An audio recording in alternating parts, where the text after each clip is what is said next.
Ат башымдын аталыска угулган, бир көрүгө дүйнө эли умтулган, кошой коргон ташрабат чештөбө, кылымдарга мөөрүн басып калтырган.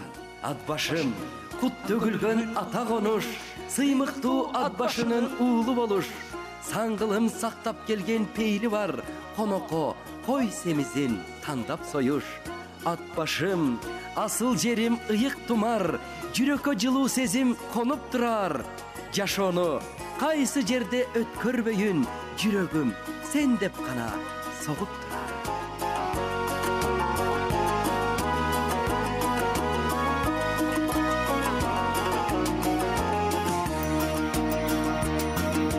Толкуган тулаң чөп жашыл, толукшуп турган төс жашыл.